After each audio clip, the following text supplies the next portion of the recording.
Good evening, one and all.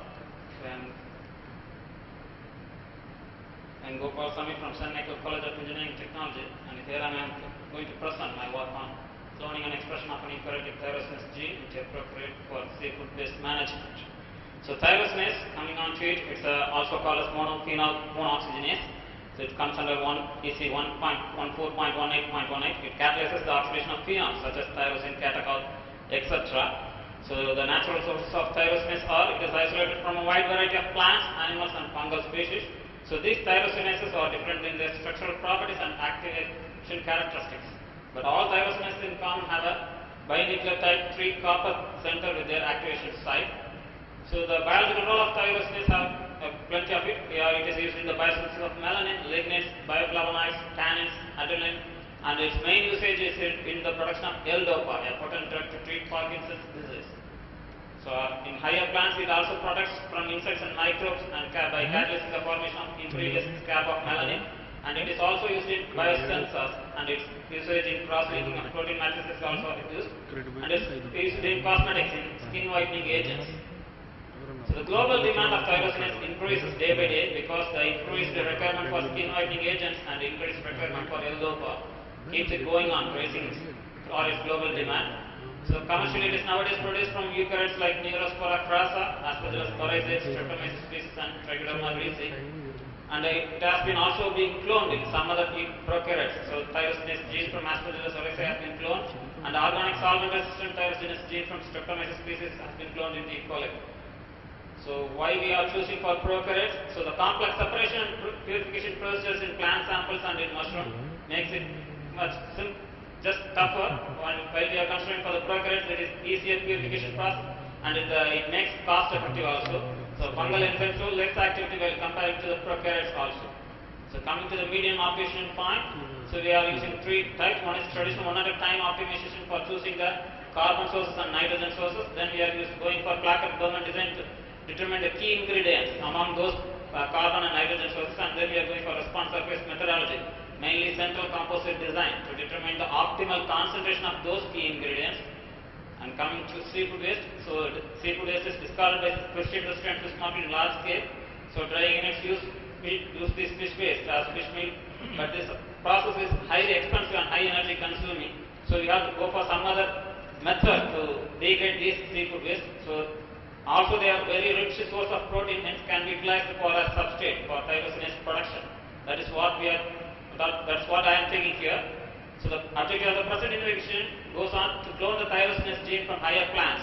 So mainly we have taken 2 plants, Dioscorea alata and Amorphous campernulatus, and it is cloned into a prokaryote like E. coli or Bacillus species, whichever is possible, and to check the expression of this cloned gene in that prokaryote, and then to optimize the growth conditions and media for the maximum of thyrosinase from this hybrid prokaryote, and then to check the ability of this recombinant prokaryote to utilize seafood waste as a substrate for thyrosinase production. So coming to the experimental part, so selection of plant sources. So we have chosen 4 plants which gives more amount of thyrosinase. So one is potato tuber, Solanum tuberosum, and elephant yam, Amorphous campernulatus, and then normal yam, Dioscorea alata, and then mushroom, Agaricus bisporus, that is edible mushroom. So enzyme has been extracted from those things. So 20 gram of the plant material has been taken and it has been homogenized in buffer, and then they have been filtered and centrifuged to get the crude enzyme. So when you are analyzing for the Nichols-Menten parameters for these 4 sources, they give some RM values and Km values. So based upon the RM values and Km values, so 2 sources, the elephant yam and yam, based upon the high RM value and low Km value, these 2 have been chosen for further analysis. And we have taken the crude protein and we have purified the protein in it, and we have purified by ammonium sulfate precipitation. Then we have run in STS phage, and then we have gone for zymography for confirming the enzyme activity. So these are the STS phage what we are getting. So EY2 represents elephant yam and EY1 represents yam. So here we are getting a thick band at the 23 kDa size. So when you are observing in detail, it is actually not a single band, it is a double band. So we are not clear which one expresses the activity. So when you are going for zymography, it gives a thick dark band as a single band. But in the case of STS phage, we are having 2 bands at that particular point. So this is zymography of EY1 and EY2. Comparing to EY2, that is elephant yam gives more enzyme activity. And the main point here is within 10 minutes in the zymography, you are getting the top dark black bands. So the appearance of this dark binding indicates very high activity of tyrosinase in this source. So this protein has been chosen, and this what we have purified using SGS page and confirmed to be tyrosinase in zymography has been taken for LCMS, in which we are getting the protein sequence. Sequencing of protein has been done, and this protein sequence has been used for cloning, that is some construction of cDNA. So using that sequence protein what we have obtained, the cDNA has been constructed and it is inserted into the prokaryotic genome along with some expression factors. And we are going to check the expression of this enzyme, and then after confirming the expression of this gene, we will be optimizing the media for that particular prokaryote. Most probably we will try for E. coli, but we are not getting it now. So then we will be optimizing the media by CCD.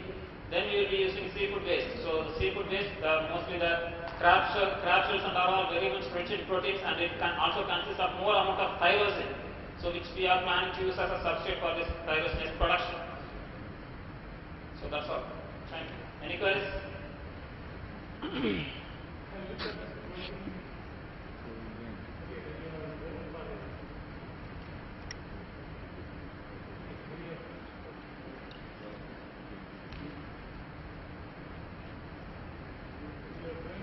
Prokaryote, have you checked whether there are any folding, there will be changes in the protein folding? Because that is very important when there is any enzyme, when you are looking at an enzyme activity. Folding is a major thing. Are there any tyrosine residues or some other residues which are important? Because of glycosylations and stuff like that. You know there is no change in the structure. There is no folding change like that. There is no change in the structure. So you are analyzing again. We will do it further. We are trying again and again. So you didn't get anything. So it's just a general question for you, because most of the time. So from earlier studies, we have already done asparagine like that. So in those cases, we haven't get any structural changes. No, there won't be any structural change. I'm looking. Have you looked at the? Because in a prokaryote, there won't be any foldings. Like, is there any tyrosine is there? So then there will be phosphorylation, which might be important for enzyme activity, like that. In most of these enzymes, phosphorylations and glycosylations are important for their enzymatic activity. So if you take a look at it, you can just check through the net. Any more questions? Thank you.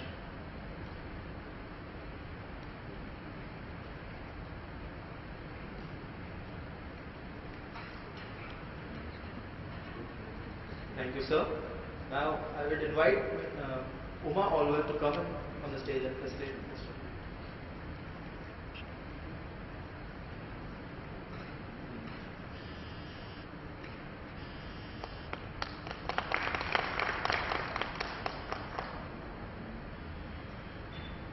Thank you, sir. Thank you, ma'am. Now